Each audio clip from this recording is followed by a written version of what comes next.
Back again with another YouTube video. It's your boy Orion G. Today we're gonna react to how good was Prime John Cena actually. I'm gonna make sure I put the video description in my description. So let's get right into the video. How good was Prime John Cena actually? When it comes to the world of pro wrestling, John Cena is easily one of the most polarizing names in history. But before joining Hollywood and becoming a household name, there was a time when John Cena was simply the hottest thing in the WWE. From a rapper who wore jean shorts and threw up hand gestures to a 17-time world champion, Cena dominated WWE for over a decade and inspired millions of fans worldwide. But how good was John Cena actually in his prime? What were the classic matches, unforgettable moments, and epic stories? And he was definitely over when he was, in his prime. That defined his legendary run. How does he stack up against icons like The Rock and Stone Cold Steve Austin? Let's take a trip down memory lane and break down his meteoric rise, relive his most controversial stories, and figure out once and for all just how good Super Cena really was when he ruled WWE. By 2004, Cena had already made a name for himself with his rapper gimmick. The guy was spitting bars, wearing chain gang attire, and the crowd ate it up. But Cena's rise to the main event truly began back at Royal Rumble 2005. Despite failing to win the match, Cena made it to the final two before being eliminated by Batista. This is a crazy ending to a match. Isn't this the one where they had like both feet touch the floor at the same time? Raw had a new face in the form of Batista, but SmackDown still needed a marquee star to carry the show. That's when Cena stepped up to the plate. At No Way Out, Cena defeated Kurt Angle to earn the right to challenge for the WWE Championship, and that's when his rise truly started. At WrestleMania 21, Cena walked into the match against JBL as the underdog, but he walked out as... I've seen this match plenty of times. Good match. Ending was a AA. Then he went into the crowd, celebrated with the fans. John Cena beat JBL to capture this was like the WWE Championship, the early 2000s one, before they changed the look of the template. WWE champion for the first time. On that night, a star was born, and Cena never looked back. Cena quickly cemented himself as a legit main event star by defending his WWE Championship against JBL in an I Quit match just a few weeks later. He also introduced that spinning championship belt that became iconic, but also drove wrestling purists absolutely crazy. Then came the 2005 draft. Cena got picked first overall to Monday Night Raw, and suddenly the WWE Championship is on the red brand. This was huge. Raw was the flagship show, and Cena was now their top guy. But here's where things get interesting. Eric Bischoff, Raw's general manager, immediately had it out for Cena. Why? Because Cena refused to play politics with the whole ECW invasion angle. The man had principles, even if it meant butting heads with management on screen. Bischoff handpicked Eric Bischoff. Yeah, I think he should come back. This isn't the first time I've asked this, but like, if you listen, like if you just, what if one day you just hear, I'm back and better than ever? Like, what if you just hear that? You don't think Eric Bischoff would get a big pop if he just returned to the company? I don't even know why I'm asking this, but let's continue the video. Chris Jericho to take Cena down, and just like that, Cena had his work cut out for him.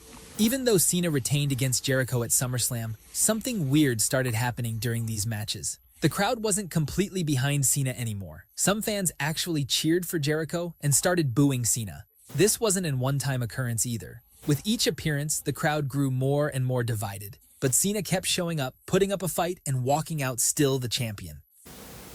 Then, Kurt Angle stepped up as the next challenger. The same guy Cena defeated at No Way Out to earn a shot at the WWE Championship was back for vengeance.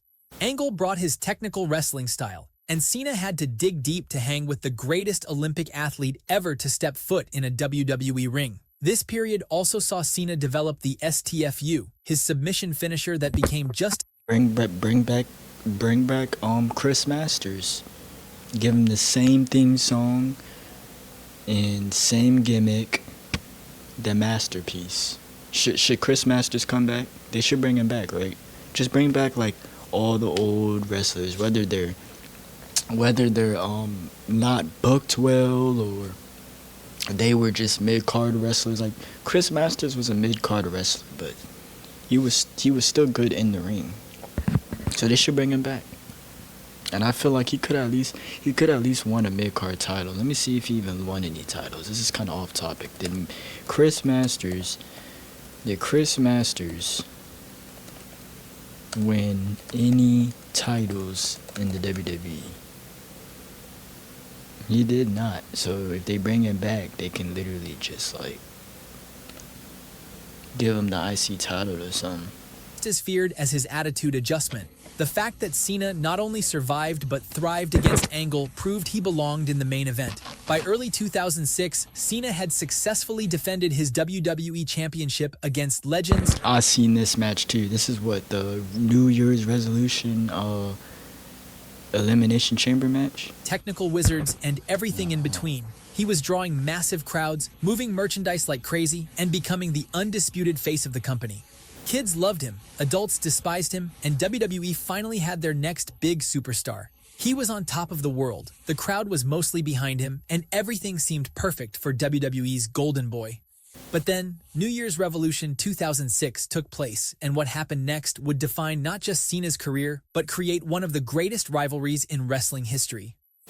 Is this when John Cena like won the match and then Edge cashed in his briefcase? The Elimination Chamber match at New Year's Revolution seemed like just another successful title defense. Cena eliminated Carlito last and looked ready to celebrate another victory. But then Vince McMahon's music hit, and everything changed forever.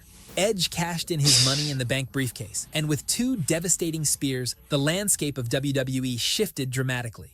The crowd was stunned. This is definitely one of the best Money in the Bank cashes of all time. I can definitely agree on that. Silence. For the first time in months, they seemed genuinely shocked that Cena had lost. But here's the thing about John Cena. The man never stayed down for long. 3 weeks later at the Royal Rumble, he won the title right back from Edge. What? And just like that, one of the greatest rivalries... And I didn't even remember that. Like, I like John Cena as a wrestler, but I've never been a huge, like...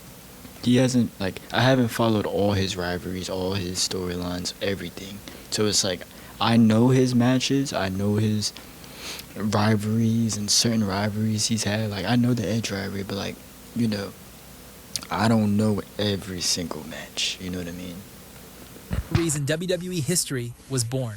Edge wasn't just another opponent. He was everything Cena wasn't. The ultimate opportunist, the rated R superstar who played by his own rules. He was the Joker to Cena's Batman. They were polar opposites. Because, like, I know he AA'd him off of a ladder through a table. John Cena did that to Edge. What was that? That was a TLC match or something they had? And their chemistry was off the charts. Their feud took them everywhere. And the next chapter in the Cena-Edge saga came at ECW One Night Stand 2006. Picture this. The Hammerstein Ballroom, packed with hardcore ECW fans who grew up on blood, sweat, and extreme rules. And here comes John Cena, the poster boy for WWE's corporate machine, to defend his championship against Rob Van Dam, the people's champion of ECW. The crowd absolutely destroyed Cena that night, insulting chants, vile remarks. They threw everything at him. But here's what made this moment legendary. Cena didn't break. He absorbed every bit of that hatred. Yup. I'm trying to look for my key, like, bro, I just had it. Okay. This right here, this match right here, bro, Cena was getting booed out of that stadium, bro. Like, RVD had it that night. Everyone was with RVD. Because this is the land of ECW, so. And kept fighting. This was the birth of the split crowd phenomenon, which became WWE's soundtrack for the next decade. Half the arena would chant for Cena, while the other would tell Cena that he sucks. When Edge interfered and cost Cena the title, the ECW fans were overjoyed, and the Edge-Cena rivalry had just added another chapter. Edge regained the championship from RVD in July, and the Cena-Edge rivalry reached new heights. Edge introduced his own version of the spinning title belt, but Cena wasn't having it. At Unforgiven 2006, in Edge's hometown of Toronto, no less. This is where he AA'd him off the ladder. Cena climbed a ladder and put Edge through 2 tables to win back his championship. By late 2006, Cena was feuding with everyone from celebrities like Kevin Federline to savages like Lashley and monsters like Umaga. Each feud tested different aspects of his character. Against Federline, he showed he could handle celebrity nonsense. Against Umaga, he proved he could overcome seemingly impossible odds. Then came the tag team run with Shawn Michaels, two generations of WWE superstars holding the World Tag Team Championships together. But of course, HBK being HBK, he eventually turned on Cena, cost them the titles, and set up their WrestleMania 23 showdown. That match against Michaels He wanted that WWE title, that's why. was Cena at his absolute peak. Two of the greatest performers in WWE history, one ring, and the WWE Championship on the line. Cena proved he belonged in the same conversation as Mr. WrestleMania himself. By summer 2007, after conquering the Great Khali and surviving Randy Orton's mind games, Cena seemed unstoppable.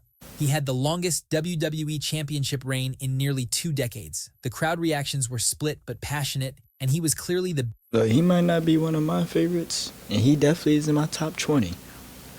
But I respect John Cena as a wrestler because he did a lot for the company. He has a lot of accolades or contributions to the company. You got to respect John Cena because there was, this era and generation of wrestling, he put on for WWE. You know what I mean? He was one of the top stars of the company for that era. Now it's different, but yeah, let's continue. biggest star in the company. But on October 1st, 2007, during what seemed like a routine match against Mr. Kennedy, Cena's body finally said enough. On October 1st, 2007, a routine match against Mr. Kennedy turned into a nightmare. Cena tore his pectoral muscle completely off the bone, and the doctors gave him 6 months to a year of recovery. WWE stripped him of the championship, and for the first time in one injury can just ruin the whole title reign, bro. One injury. over a year, Monday Night Raw didn't revolve around John Cena. Most stars would just relax through the recovery phase and collect paychecks sitting at home. They would come back as a mid-carder and blame luck for getting sidelined during their prime. But not Cena. He was built different. In fact, this is where the legend of Super Cena truly began. January 27, 2008, the Royal Rumble. 29 wrestlers had already entered, and the crowd was settling in for the final participant. Then that familiar music hit. His feuds with Randy Orton during this period were absolutely brutal. We're talking about two guys who genuinely seemed to hate each other. Their I Quit match at Breaking Point 2009 was a masterclass in storytelling. Yeah, Cena and Orton, that's like one of my favorite rivalries, if not my favorite rivalries of all time, because this is a good match right here. This was the Breaking Point match. What was it? I Quit. They had a match at Bragging Rights. They've had so many matches, even back in like 08. With the triple threat match with Triple H. They've been wrestling 2013. They had a rivalry again, Orton and Cena. So they've been wrestling for a long time, having rivalries. Then there was the epic Iron Man match against Orton at Bragging Rights. 60 minutes of pure savagery, and Cena pulled out the victory in the final seconds. This period also saw Cena win the World Heavyweight Championship for a brief while and defend it against names like Edge, Big Show, and Chris Jericho. But the biggest thorn in Cena's path during this era was none other than the Animal, Batista. The same man who had eliminated Cena from the 2005 Royal Rumble. The same man who had accidentally launched Cena into superstardom. 5 years later, both of them crossed paths once again, and what followed was carnage. These two had history. This was a good rivalry too, because that Over the Limit 2010 match, where I quit, and he AA'd him off the car through the bottom of the. That was a good match.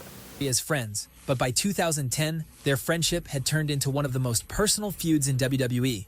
Batista turned heel and became Vince's golden boy, while Cena kept fighting and never gave up in his battle against the corporate animal.